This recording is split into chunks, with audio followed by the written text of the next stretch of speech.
News first ಲೈವ್ಗೆ ಸ್ವಾಗತ. ನಾನು ವಿಜಯ್ ವೀರಪ್ಪ. ಮೊದಲಿಗೆ ಹೆಡ್ಲೈನ್ಸ್. ಹುಬ್ಬಳ್ಳಿಯ ಅಂಜಲಿ ಹತ್ಯೆ ಖಂಡಿಸಿ ಭುಗಿಲೆದ್ದ ಜನಾಕ್ರೋಶ. ಕಿಮ್ಸ್ ಶವಾಗಾರದ ಮುಂದೆ ಸಂಬಂಧಿಕರ ಪ್ರತಿಭಟನೆ. ಚೆನ್ನಮ್ಮ ಸರ್ಕಲ್ನಲ್ಲಿ ರಸ್ತೆ ತಡೆದು ಟೈರ್ಗೆ ಬೆಂಕಿ ಹಚ್ಚಿ ಸ್ಥಳೀಯರ ಆಕ್ರೋಶ.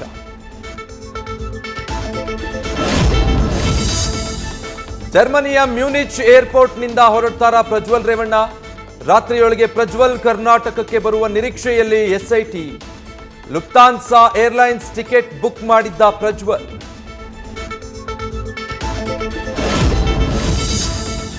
ಬಿಡುಗಡೆಯ ರಿಲೀಫ್ ಬೆನ್ನಲ್ಲೇ ಮತ್ತೆ ಶುರುವಾಗುತ್ತಾ ಸಂಕಷ್ಟ. ಹೊಳೆ ನರಸೀಪುರ ಕೇಸ್ನಲ್ಲಿ ಎಸ್ಐಟಿ ನೋಟಿಸ್ ಸಾಧ್ಯತೆ. ಪುತ್ರ ಕೇಸ್ನಲ್ಲಿ ಎಚ್ಡಿ ರೇವಣ್ಣಗೆ ಮತ್ತೆ ನೋಟಿಸ್ಗೆ ಸಿದ್ಧತೆ.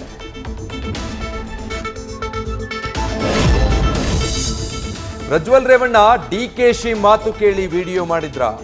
ಎಲ್ಲ ಮಾಡಿ ಈಗ ಬೇರೆಯವರ ಮೇಲೆ ಹಾಕ್ತಾ ಇದ್ದಾರೆ. ಡಿಕೆಶಿ ಮೇಲೆ ಆರೋಪಕ್ಕೆ ಸಚಿವ ಶರಣಬಸಪ್ಪ ದರ್ಶನಾಪುರ ತಿರುಗೇಟು.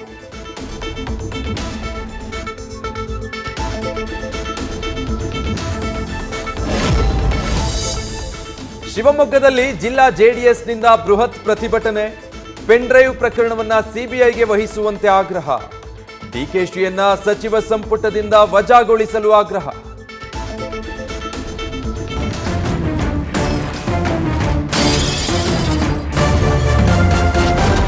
ನ್ಯೂಸ್ ಫಸ್ಟ್ ನಿರ್ಭೀತಿಯಿಂದ ನಿಮ್ಮ ಪರವಾಗಿ.